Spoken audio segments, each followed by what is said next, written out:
जय गुरुदेव। और कुछ बातों पर बोलने से पहले कुछ बातों को समझ लेना बहुत आवश्यक होता है, और समझने के साथ साथ में कुछ नियम ऐसे होते हैं जो प्रत्येक व्यक्ति को पालन करना पड़ता है।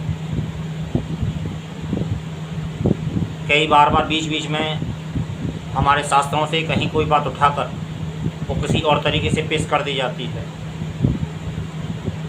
कुछ जब नए नए ज्ञानी होते हैं व्यक्ति, और जब नई नई भक्ति होती है, नई नई साधनाएं होती हैं, या फिर ऐसा मान लो कि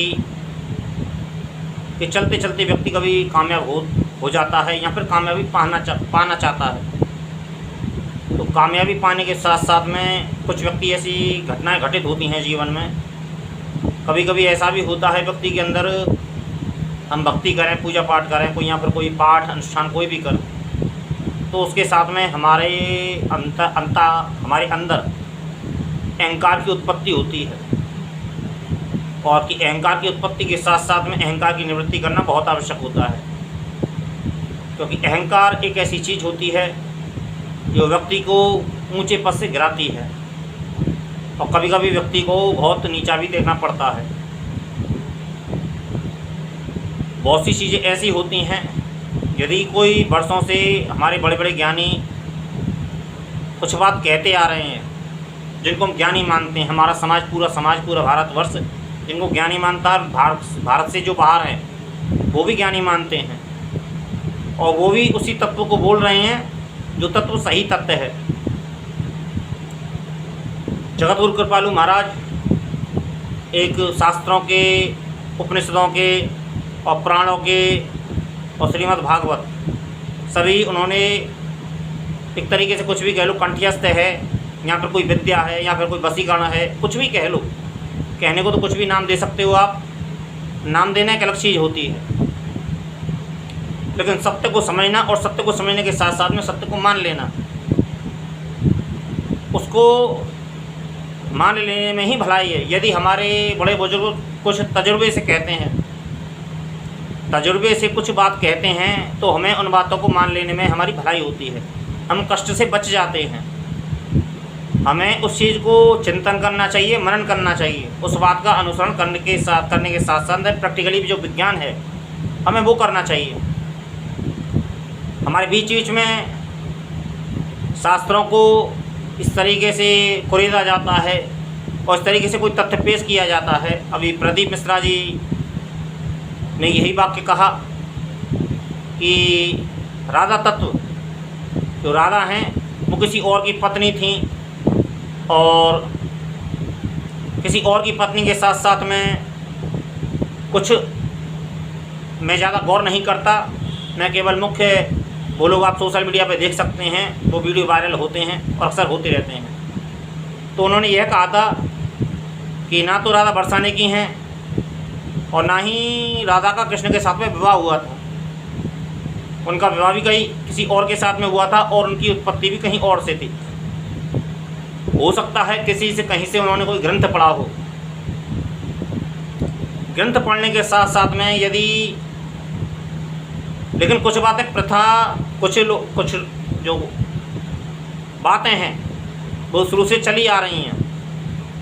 राधा कृष्ण के मंदिर हम अक्सर देखते हैं, तो राधा कृष्ण के साथ में या तो राधा विरासती हैं, या फिर रुक्मिणी जो लक्ष्मी का स्वरूप है वो विरासती हैं।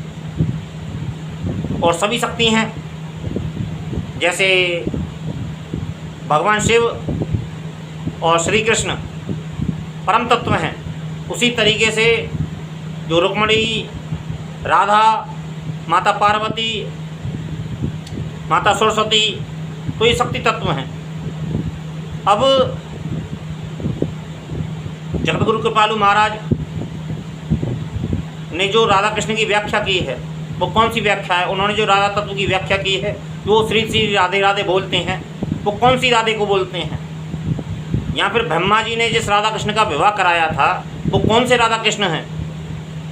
लेकिन प्रदीप मिश्रा ने एक ऐसी नई थ्योरी गढ़ दी और ऐसी एक नई चर्चा चला दी कि जिससे हिंदू समाज में भ्रम उत्पन्न होता है, सनातन समाज कलंकित होता है।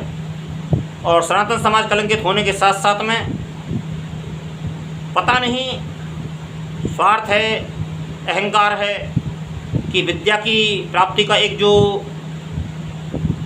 अहंकार जो होता है, एक प्रदीप मिश्रा को ये माना पुराणों में ऐसा आता है कि शिव तत्व बहुत बड़ा तत्व है और शिव की भगवान शिव ही प्रथम तत्व हैं। लेकिन वो कौन सा तत्व है जो हर पुराण में, हर तांत्रिक ग्रंथ में, हर शास्त्र में, हर उपनिषद में जो गुरु की बात कही गई है वो कौन से गुरु हैं? और जिस गुरु के विषय में गुरु ब्रह्मा गुरु विष्णु गुरुदेव महेश्वरा गुरु साक्षात ब्रह्म तस्मै श्री गुरुवे नमः, वो कौन से गुरु हैं जिसको शिव तत्व से भी आगे यहाँ पर प्रथम तत्व बता दिया है? तांत्रिक ग्रंथों में, मांत्रिक ग्रंथों में, पुराणों में, शास्त्रों में, उपनिषदों में गुरु तत्व को जो बताया गया है वो कौन सा गुरु तत्व है? गुरु तत्व को ब्रह्म तत्व से भी बड़ा तत्व बताया गया है और गुरु को साक्षात पर ब्रह्म बताया गया है। तो ये कौन लोग हैं? क्या वो ज्ञानी छोटे हैं या फिर एक अनिरुद्धाचार्य जी ने ये बात कही थी कि श्रीमद् भागवत में राधा का नाम है, और जबकि जगत गुरु कृपालु महाराज जी जैसे ज्ञानी जिनको हर उपनिषद, हर पुराण और जितनी भी उनकी ज्ञान की एक मर्यादा थी, जितनी भी ज्ञान की उनकी कोटि थी, उसमें वो सारी सम्मिलित कर लेते थे और कहीं से भी उदाहरण दे देते थे बिना देखे, बिना कुछ, अब पता नहीं उनके पास में कौन सी विद्या थी, तो वो कहीं से भी कुछ भी उठाकर कह देते थे और वो तथ्य पूर्णता के साथ साथ में प्रमाणित था। कोई उनकी बात को काट नहीं सकता था। बड़े बड़े संत उनके बगल में बैठते थे और वो सबसे अग्रणी रहते थे। जगत गुरु कृपालु महाराज का नाम एक ऐसा नाम है, क्योंकि जगत गुरु कृपालु महाराज तो हमारे बीच में कभी कभी मेरे भी इष्ट शिव हैं, लेकिन शिव जी भी मेरी तब तक पूजा स्वीकार नहीं करते जब तक मैं अपने गुरु की पूजा ना कर लूँ। तो इसका अर्थ क्या हुआ कि गुरु बड़ा है, क्योंकि गुरु तत्व ही वो तत्व है जो हमें ब्रह्म तत्व से साक्षात्कार कराता है। किसी का भक्त होना कोई बुरी बात नहीं है, लेकिन उसके साथ में अहंकार पैदा होना और अहंकार के साथ साथ में कुछ लहजे अपनी शास्त्र लोक मर्यादा के विरुद्ध कुछ बातें कहना, या फिर कहीं से कुछ तुमको उपलब्ध हुआ है, कहीं से तुमने पढ़ा है, तो उस पर चिंतन करो, मनन करो। हमारे बीच में आज ऐसी बहुत सी चीज़ें चल रही हैं। आज हमारे बीच में सोशल मीडिया का एक ऐसा ज़माना है कि शोहरत पाने के लिए, दौलत पाने के लिए इंसान जाने क्या क्या नहीं कर रहा है। बड़े से बड़ा जगत गुरु कृपालु महाराज कहते थे कि बड़े से बड़ा पुण्यात्मा, बड़े से बड़ा धर्मात्मा, बड़े से बड़ा त्यागी इस जगत में आके भटके ना, ऐसा हो नहीं सकता है। नारद जी से जब अहम ब्रह्मास्मि जब कामदेव को उन्होंने जीत लिया तो उनको ये भ्रम हो गया था कि मैं बहुत ऊंचा हो गया। तो शिव जी के पास सबसे पहले गए तो शिव जी की अपनी बातें बताएं कि ऐसे ऐसे मेरे पास में कामदेव की आए थे और मेरी तपस्या को भंग नहीं कर पाए और मैंने अनदेखा कर दिया। तो शिव जी के पास में जाके सबसे पहले समाचार सुनाया था तो शिव जी ने कहा था कि इस बात को हरि को ना बताना। तो उनके अंदर यह भ्रम उत्पन्न हो गया कि मैं बहुत बड़ा हूँ, मैंने काम को जीत लिया है, अहम ब्रह्मास्मि, अहम ब्रह्मास्मि, अहम ब्रह्मास्मि। तो उन्होंने फिर ब्रह्मा जी को बताया, विष्णु जी को बताया, और फिर उनके साथ में क्या हुआ कि वानर का रूप दिया उनको, श्री हरि से उन्होंने रूप मांगा, और श्री हरि से रूप मांगने के साथ साथ में उन्होंने उनसे रूप मांगा, और रूप मांगने के साथ साथ में उन्होंने उनके इष्ट थे, उनके भगवान थे, तो उन्होंने उनके कल्याण के लिए उन्हें वो रूप नहीं दिया जो रूप वो चाहते थे, और वो रूप दिया जो वो नहीं चाहते थे। उन्हें ये आभास भी नहीं है। तो उनके साथ साथ में बहुत सी चीज़ें ऐसी हैं, इस प्रदीप मिश्रा ने जो तथ्य गढ़ा है, जो तथ्य बनाया है, वो कहाँ से बनाया है ये तो मुझे भी ज्ञात नहीं है और ना ही मुझे जानकारी है। इसी तरीके से अनिरुद्धाचार्य ने जी भी यही कहा था कि श्रीमद् भागवत में राधा का नाम है, लेकिन बड़े बड़े ज्ञानी इस बात को शुरू से कहते आए हैं कि श्रीमद् भागवत में सब कुछ है लेकिन राधा का नाम नहीं है। लेकिन उसी श्रीमद् भागवत में राधा का नाम है, लेकिन किसी को पता ही नहीं है, क्योंकि एक व्यक्ति के दो नाम होते हैं। हम जिस नाम से प्रमुख होता है व्यक्ति उस नाम को तो जानते हैं, जिस नाम से प्रमुख नहीं होता उस नाम को नहीं जानते हैं। एक आदमी के हमेशा दो नाम होते हैं और सभी के दो नाम होते हैं, ज़्यादातर मेरा ऐसा मानना है। तो उसी भागवत में लेकिन राधा का नाम नहीं आया, लेकिन राधा का जो दूसरा नाम है वो नाम आया है। अब इसमें जो शिव महापुराण में पार्वती खंड में जो राधा कृष्ण का नाम आया है वो कौन से राधा कृष्ण हैं, या फिर गर्ग संहिता में जो राधा कृष्ण का नाम है वो कौन से राधा कृष्ण हैं। ब्रह्मवैवर्त पुराण में राधा कृष्ण का जिक्र आया है, और ब्रह्मवैवर्त पुराण में बहुत सी ऐसी भी चीज़ें हमारे बताते हैं, मैंने पढ़ी तो खैर नहीं है ब्रह्मवैवर्त पुराण, उसमें सबसे ज़्यादा जिक्र आता है राधा कृष्ण का। तो उसको इस तरीके से पेश किया गया है, इस तरीके से उसमें बताया गया है। हमारे बहुत से जो भागवताचार्य हैं जो व्यास गद्दी पे बैठते हैं और व्यास गद्दी की मर्यादा को भी नहीं जानते हैं, और जाने क्या क्या बोल देते हैं, बहुत कुछ बोल देते हैं। अभी मैंने सुना है। और सत्संग का पहला अर्थ ये होता है, बहुत से लोग ऐसे होते हैं जो साधारण वक्ता जो होते हैं, साधारण जो व्यास होते हैं, उनको केवल श्रीमद् भागवत करने से काम है। वो श्रोता ना तो रोकना जानते हैं, ना उनके पास में वो प्रभाव है, विद्वत्व है, ना ही वो ज्ञान है, ना ही वो कोटि है, और ना ही वो उस लेवल के साधक हैं। वो केवल श्रीमद् भागवत करके अपनी रोजी रोटी कमाना चाहते हैं। अच्छी बात है, रोजी रोटी कमाना कोई बुरी बात नहीं, कोई बुरी बात नहीं है, और उसमें थोड़ी सी मनोरंजन भी हो जाए साधक का तो उसमें भी कोई बुरी बात नहीं। लेकिन श्रीमद् भागवत का सही मर्म जानना और सही तरीके से कथा करना ये अलग चीज़ होती है, और जो श्रोता जो होते हैं उनको रोकना, कवर करना, ये उससे भी बड़ी योग्यता होती है। तो इसी तरीके से हमारे बीच में मनुस्मृति की दुहाई दी जाती है कि मनुस्मृति में ऐसा कहा गया है, वैसा कहा गया है, और बहुत जाति भेद बताया गया है। लेकिन सही मायने में मनुस्मृति जो है वो ब्रिटेन में आज भी मौजूद है। जो सही मनुस्मृति है वो ब्रिटेन में मौजूद है और किसी संग्रहालय वगैरह में रखी हुई है। जो हमारे बीच में जो मनुस्मृति है वो नकली मनुस्मृति है, उसमें काट छाँट करके बहुत सी चीज़ें पेश की गई हैं अंग्रेज़ों की तरफ से। इसी तरीके से बहुत से ऐसे ग्रंथ हैं जिनमें कुछ छेड़छाड़ हुई है, जिनमें मुग़ल काल में और अंग्रेज़ों के उस काल में, क्योंकि हमारी जो सनातन संस्कृति है बहुत ऊंची संस्कृति है। इसी तरीके से हम कभी कभी योग के सूत्र में भी ये आता है, और सही गुरु के मुँह से भी यह बात सुनने को मिलती है, और शास्त्रों में भी यह बात सुनने को आती है कि हमें कभी मृत्यु के बाद में क्या होता है उस बात को जानने का अधिकार नहीं है इंसान को। कोई भी इंसान हो, किसी भी कोटि का इंसान हो, उसको यह जानने का अधिकार नहीं होता है।